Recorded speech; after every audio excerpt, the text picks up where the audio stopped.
আসসালামু আলাইকুম প্রিয় দর্শক, আপনাদের সকলকে শুভেচ্ছা সহ স্বাগত জানাচ্ছি চ্যানেল আই সংবাদে।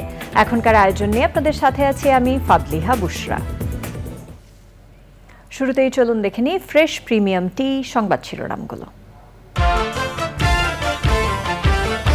কুড়িগ্রামের নিম্নাঞ্চলে বন্যা পরিস্থিতির অবনতি, সুনামগঞ্জে অপরিবর্তিত থাকলেও সিলেট শহরে উন্নতি।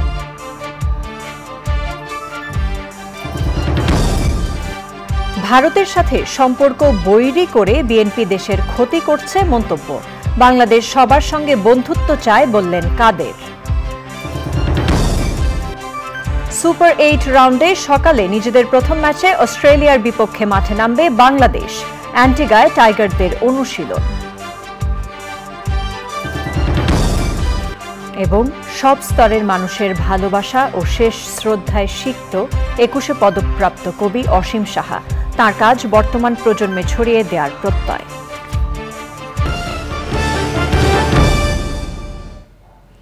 সংবাদ শিরোনামগুলো জানাচ্ছিলাম। এখনকার এই সংবাদ আয়োজন একই সঙ্গে চ্যানেল আইয়ের ইউটিউব চ্যানেল এবং চ্যানেল আইয়ের ওটিটি প্ল্যাটফর্ম আই স্ক্রিনে লাইভ স্ট্রিম হচ্ছে।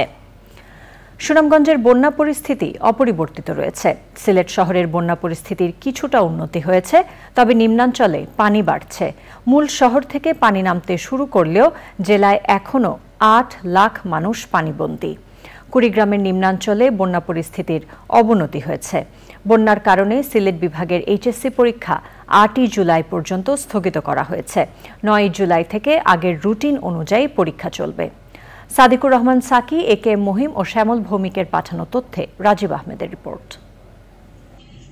সিলেটে ভারী বৃষ্টি ও উজান থেকে নেমে আসা পাহাড়ি ঢলে দ্বিতীয় দফা বন্যায় পানিবন্দী কয়েক লাখ মানুষ।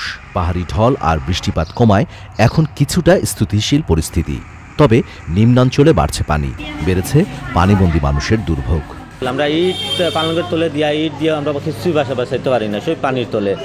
আমরা খালি তোমার ফিন্তের কাপড়টা লিয়ে বাসাতে পারি আইছি। মালগুলো আপনার নষ্ট হয়ে গেছে, এখন আপনার মনে করেন মালগুলো ব্যস্ত যেতেছি। পথ বন্ধ, পানি হইয়া পড়ে গেছে, কাস্টমার নাই, চলার মতো জো নাই। বৃষ্টিপাত কম হওয়ায় পরিস্থিতি উন্নতির আশা করছে পানি উন্নয়ন বোর্ড। গত 2 দিনের বিবেচনা করলে বৃষ্টিপাতের পরিমাণটা কমে গেছে। যদি এইরকম বৃষ্টিপাতের কম গড়টা আরও কয়েকদিন মেনটেন হয়, তাহলে আশা করা যায় সিলেট অঞ্চলের যে বন্যার প্রাদুর্ভাবটা সেটা কিছুটা হলেও কমে আসবে। সুনামগঞ্জের 7টি উপজেলার নিম্নাঞ্চল তলিয়ে গেছে। 1078টি গ্রাম প্লাবিত হয়ে পানিবন্দী হয়ে পড়েছেন 6.5 লাখ মানুষ। আশ্রয় কেন্দ্রে আশ্রয় নিয়েছেন 18,500 মানুষ। যে কোনো দুর্যোগের সময় আমরা সরকার, সমাজ এবং আমাদের দলের নেতৃবৃন্দ এবং এনজিও জিও সবাই মিলে বিত্তবান এবং যারা সামর্থ্যবান আছেন, যার অর্থ আছে তার অর্থ দিয়ে, যার শক্তি আছে তার শক্তি দিয়ে, যার জিনিসপত্র আছে জিনিসপত্র দিয়ে, যার বাহন আছে বাহন দিয়ে, সব কিছু দিয়ে আমরা সাহায্য করতে আমি। কুড়িগ্রামে ব্রহ্মপুত্র, ধরলা, দুধকুমার ও তিস্তা নদীর পানি বৃদ্ধি অব্যাহত থাকায় জেলার নিম্নাঞ্চলে বন্যা পরিস্থিতির অবনতি হয়েছে। বাড়িঘর ভাসি যাওয়ান, মানুষ ভাসি যাওয়ান, সব ভাসি যাওয়ান, পদ্ধতি না, মানুষ কিভাবে বাঁচবে, জনগণ বাঁচবে কিভাবে? ঘর বাড়ি তো সব চলে গেল। হাঁস মুরগি ছাগল ভাই মানে ঘর একবারে ডুবে চলে গেছে। জেলার বিভিন্ন স্থানে গ্রামীণ সড়ক ডুবে যাওয়ায় যোগাযোগ ব্যবস্থা ভেঙে পড়েছে। Rajib Ahmed, channel I.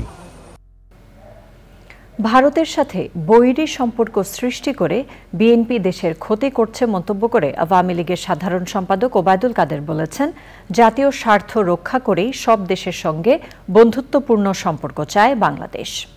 দলের যৌথ সভায় বন্যায় ক্ষতিগ্রস্ত মানুষের পাশে দাঁড়াতে দলীয় নেতাকর্মীদের নির্দেশ দিয়েছে আওয়ামী লীগ। নীলাদ্রি শেখরের রিপোর্ট।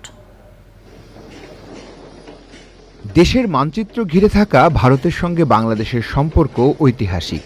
মুক্তিযুদ্ধের সময় শরণার্থীদের আশ্রয় দেয়া থেকে শুরু করে সশস্ত্র সংগ্রামে সহযোগিতার মধ্যে দিয়ে বাংলাদেশের অকৃত্রিম বন্ধু হয়ে রয়েছে ভারত।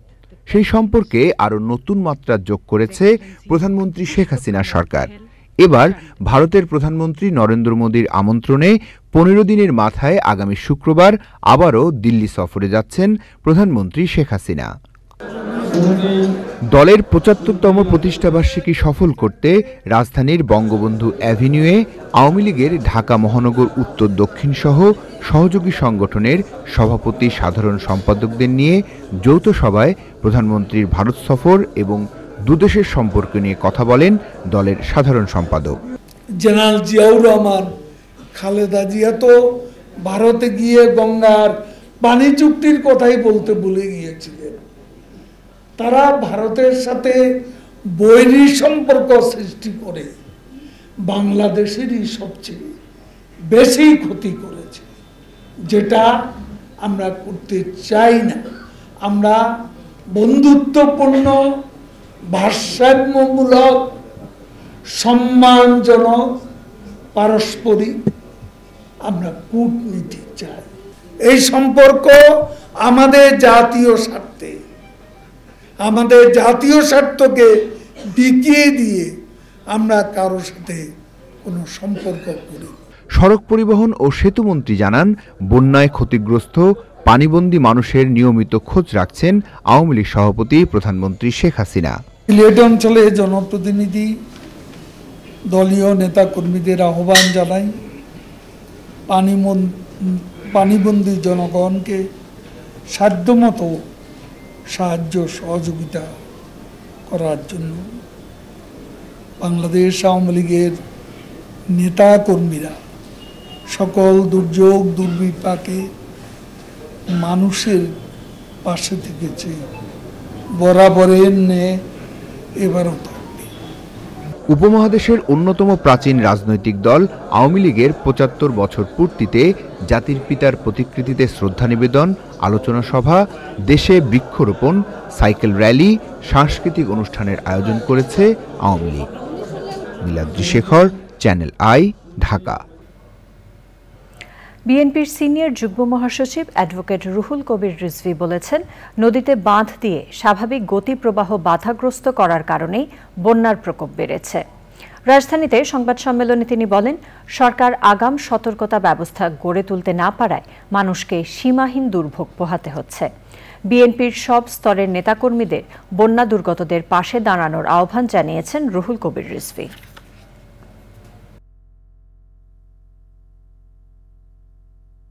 বিশেষজ্ঞদের অভিমত, সিলেটের হাওর উন্নয়নের নামে চলছে অপরিকল্পিত কর্মকাণ্ড। নদীতে বাঁধ দিয়ে স্বাভাবিক গতি প্রবাহকে বাধাগ্রস্ত করার কারণেই বন্যার প্রকোপ বৃদ্ধি পেয়েছে। একই অঞ্চলে প্রতি বছর বন্যা হওয়ার পরেও আর্লি ওয়ার্নিং সিস্টেম, যেটা তারা বলেছিল, সেই আর্লি ওয়ার্নিং সিস্টেম গড়ে তুলতে সক্ষম হয়নি সরকার। মানুষকে সীমাহীন দুর্ভোগের মধ্যে ঠেলে দেওয়া যে সরকারের কর্মসূচি, সে সরকারের দ্বারা একটি জাতির সর্বাঙ্গীন উন্নতি লাভ কখনোই সম্ভব নয়। অর্থনীতি নিয়ে বুঝে শুনে কথা বলার পরামর্শ দিলেন অর্থমন্ত্রী আবুল হাসান মাহমুদ আলী। বলেছেন, বাংলাদেশের অর্থনীতি নিয়ে খোদ বিশ্বব্যাংক সন্তুষ্ট। 2024-25 অর্থ বছরের প্রস্তাবিত বাজেটের অনেক কিছু পুনর্বিবেচনা করার সম্ভাবনা আছে বলেও জানান অর্থমন্ত্রী। পরাগ আজিমের রিপোর্ট।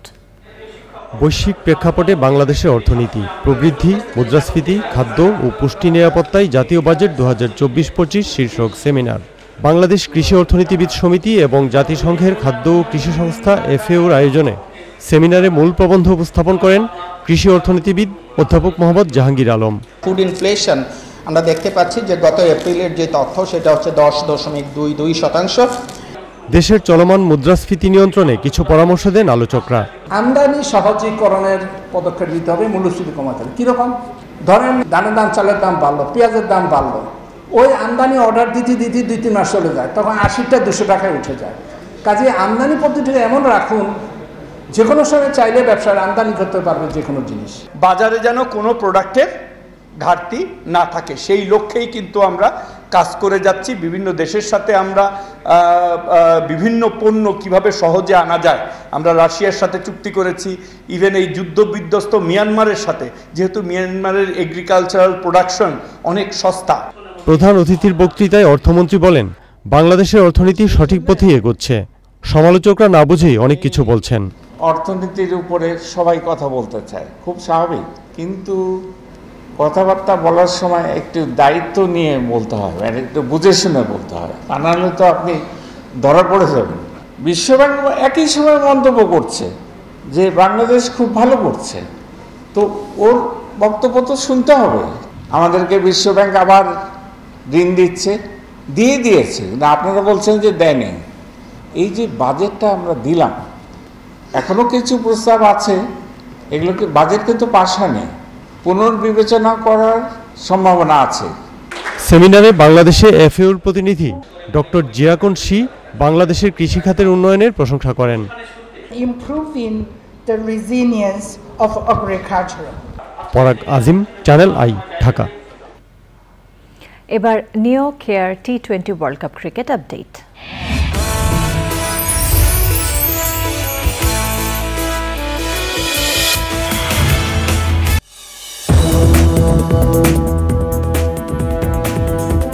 বিরতির পর আবার আমন্ত্রণ চ্যানেল আই সংবাদে।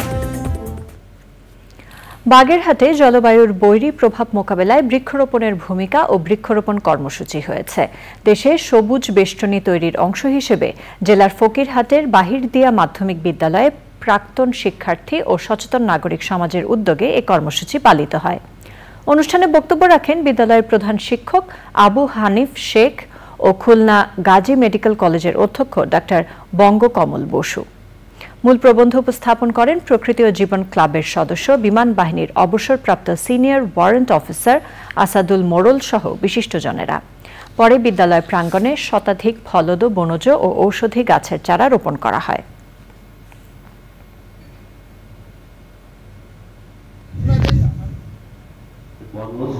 ফলজ এবং ঔষধি সকল ধরনের গাছ আনা হয়েছে। পরবর্তী প্রজন্ম অবশ্যই এটিকে কন্টিনিউ করবে। জলবায়ুর বৈরী প্রভাব মোকাবেলায় বৃক্ষরোপণের গুরুত্ব ও বৃক্ষরোপণ কর্মসূচি 2024 বাহিরদিয়া মাধ্যমিক বিদ্যালয়ের প্রাক্তন ছাত্রছাত্রীদের সহযোগিতায় আজকে অনুষ্ঠিত হচ্ছে। আমিন জুয়েলার্স আন্তর্জাতিক সংবাদ।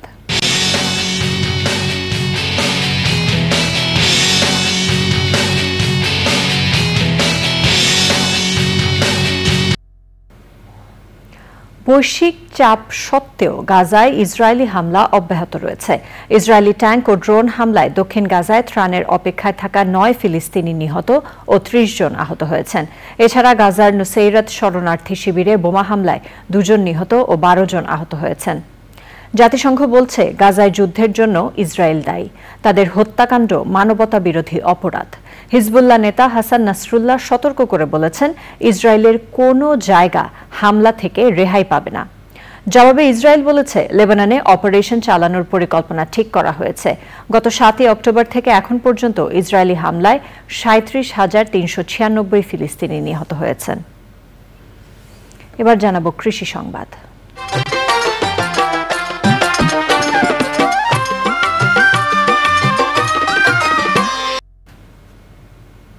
এবারে প্রথম টাঙ্গাইলে বাড়ি 2 হলুদ জাতের তরমুজের আবাদ হয়েছে। প্রথম বছরই ভালো ফলন পেয়েছেন কৃষক। লাল তরমুজের চেয়ে মিষ্টি বেশি হওয়ায় এ তরমুজ নিয়ে মানুষের মাঝে ব্যাপক আগ্রহ তৈরি হয়েছে। আর খরচ বাদ দিয়ে দ্বিগুণের বেশি লাভ করার আশা করছেন কৃষক। টাঙ্গাইলের দেলদুয়ার থেকে মুসলিমউদ্দিন আহমেদের পাঠানো তথ্যে জাকিয়া আক্তারের রিপোর্ট। টাঙ্গাইলের দেলদুয়ারের প্রান্তিক কৃষক আব্দুল করিম হলুদ তরমুজকে ঘিরে নতুন আশার আলো দেখছেন। প্রথমবারের মতো টাঙ্গাইলে বাড়ি 1 ও বাড়ি 2 জাতের এই তরমুজ আবাদ করছেন কৃষক। 20% মধ্যে তরমুজ বোনা হয়েছে, তাতে মোটামুটি বোঝা যাইতেছে আমাদের 1010 টাকা খরচ হয়েছে। ম্যাক্সিমাম 200 ফুল বিক্রি করে যাব। 200 ফুল বিক্রি করলে আপনার মনে হয় 25-30 হাজার টাকার মতো আমাদের আসতে পারে। উপকূলীয় এলাকায় তরমুজের আবাদ ভালো হলেও দেশের মধ্যাঞ্চলে কতটা ভালো হবে এ নিয়ে সংশয় ছিল। অবশেষে হলুদ এই তরমুজে সুফল এসেছে। অনেক কৃষক এখন এ জাতের তরমুজ আবাদের পরিকল্পনা করছেন। আমার মনে ইচ্ছা যে আমি আগামী বছর যদি আল্লাহ আমাকে বাঁচে রাখে আমি এই তরমুজটা আবাদ করুম। এই তরমুজটা আবাদ করলে অন্য ফসলের চেয়ে বেশি লাভবান হবে। এই তরমুজ বাগানে তরমুজ দেখে অনেক দেখি যে ফসল ভালো হয়েছে। সামনেবার যদি বীজ পাই আমরা চারা লাগাবো। বাংলাদেশ কৃষি গবেষণা ইনস্টিটিউট নতুন জাতের এই তরমুজ আবাদে কৃষকদের তথ্য ও প্রযুক্তি দিয়ে সহায়তা করছে। এই অঞ্চলে এই জাত দুটি খুবই ভালো পারফরমেন্স করেছে এবং এটা বীজ আমাদের ওপি ভ্যারাইটি হওয়াতে বিদেশ থেকে আমাদের আমদানি যে বীজের আমদানি নির্ভরটা সেটা লাঘব হবে এবং আমরা নিজেরাই যেহেতু বীজ উৎপাদন করতে পারি, হাইব্রিড হোক বা ইনব্রিড হোক, আর ইনব্রিড হওয়াতে এটা আমরা নিজেরাই কৃষক নিজেরাই তাদের আইসোলেশন মেনটেন করে জাত দুটির বীজ উৎপাদন করতে পারবে। ভিটামিনে ভরা এ জাতের তরমুজ আবাদ করা সম্ভব হলে পুষ্টির চাহিদা পূরণের পাশাপাশি কৃষকও লাভবান হবেন। Zakia Akter, channel I. এখন দেখবেন প্রকৃতি সংবাদ।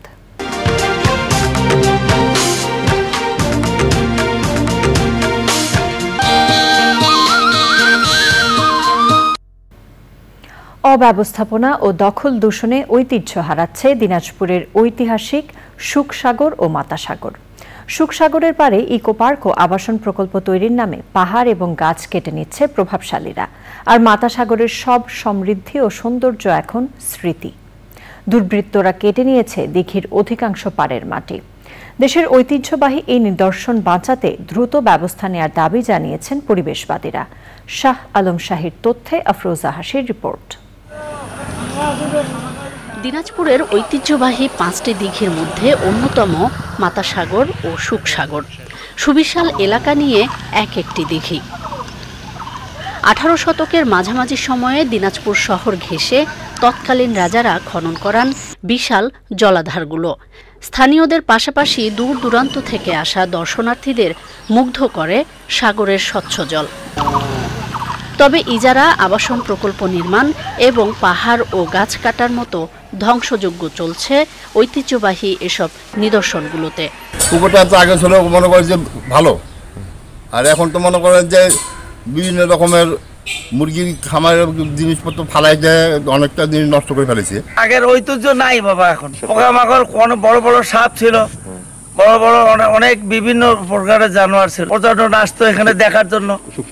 সেই সুখসাগরে এই আনন্দ সাগর, মাতার সাগর, দিনাজপুর তো অনেক ঐতিহ্যের জায়গা। পানি পাচ্ছে না, এই মাটিগুলা এটা ভরাট করছে, আবাদি জমি শর্ট। আমি সরকারি পাকে লিজ দিতেই পারি, আইনে আছে লিজ দেওয়া, কিন্তু আইনে এক কথা আর পারিপার্শ্বিকতা সামাজিকতা আরেক কথা। তাহলে দিনাজপুরে বিশিষ্ট মানুষজনদেরকে নিয়ে বসে প্রশাসন এই কাজটি করতে পারে, যে কোনো পদক্ষেপ নেওয়ার আগে সকলের সাথে আলাপ আলোচনা করে একটা সিদ্ধান্ত নিতে পারে। তাহলে এই ঐতিহাসিক জায়গাগুলো, নিদর্শনগুলো যেমন সংরক্ষিত হবে, পাশাপাশি এই সকল থেকে কিন্তু আবার একটা উপার্জনের একটা ব্যাপারও আছে। মাতাসাগর ও সুখসাগর দিঘির আদি পরিবেশ ও প্রকৃতি রক্ষায় প্রশাসন তৎপর, দাবি পরিবেশ অধিদপ্তরের। পাহাড় কাটাটা একেবারে দণ্ডনীয় অপরাধ। আর তাছাড়া যে পাহাড়ের যে একটা প্রাকৃতিক পরিবেশ, সেখানে কিছু জীববৈচিত্র্য আছে, প্রাণী আছে, বন্যপ্রাণী, পাখি, এই পাহাড়ের গাছপালাকে কেন্দ্র করে তারা এখানে জীবন ধারণ করে। তো পাহাড় কাটলে মূলত গাছপালা তো শুধু থাকবেই না, এই বন্য পরিবেশটা, মোট কথা একটা প্রাকৃতিক পরিবেশটাই বিনষ্ট হয়ে যাবে, যেটা বাস্তু সংস্থানটাই পুরোপুরি শেষ হয়ে যাবে।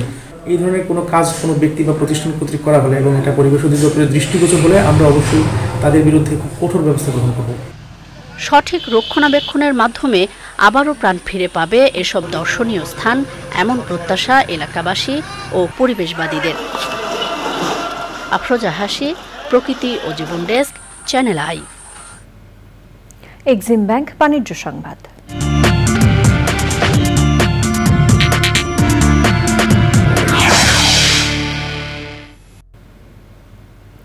অর্থনীতিকে চাঙ্গা আর কর্মসংস্থান সৃষ্টির লক্ষ্যে বিনিয়োগের মাধ্যমে কালো টাকা সাদা করার সুযোগ দেওয়ার পরামর্শ দিয়েছেন সংসদ সদস্যরা।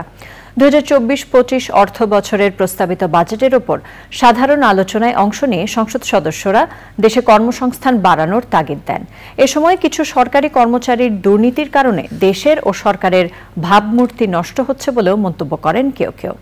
সরকারি কর্মচারীদের স্থাবর অস্থাবর সম্পত্তির হিসেব নেয়ার দাবিও তোলেন সংসদ সদস্যরা।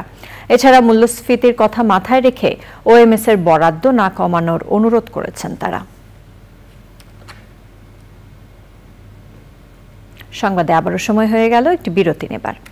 বিরতির পর খেলার খবরে জানিয়ে ফিরব। টি-20 বিশ্বকাপ। বিরতির পর আবারও আমন্ত্রণ চ্যানেল আই সংবাদে। পাহাড়ে পানি, বিদ্যুৎ ও গ্যাসের অবৈধ সংযোগ বিচ্ছিন্ন করতে কঠোর নির্দেশনা দিয়েছেন চট্টগ্রাম বিভাগীয় কমিশনার মোহাম্মদ তোফায়েল ইসলাম। অবৈধ সংযোগ বিচ্ছিন্ন করে 15 দিনের মধ্যে সংশ্লিষ্ট প্রতিষ্ঠানকে প্রতিবেদন দেওয়ার কথা বলেন তিনি। এ সময় চট্টগ্রামে প্রতিনিয়ত পাহাড় কাটার ঘটনায় পরিবেশ অধিদপ্তরের নির্লিপ্ততায় ক্ষোভ প্রকাশ করেন বিভাগীয় কমিশনার। বিকেলে চট্টগ্রাম সার্কিট হাউসের সম্মেলন কক্ষে ভারী বৃষ্টিপাতে আবহাওয়া অধিদপ্তর থেকে পাহাড় ধসের সতর্কতা জারি নিয়ে জরুরি সভায় এসব কথা বলেন বিভাগীয় কমিশনার।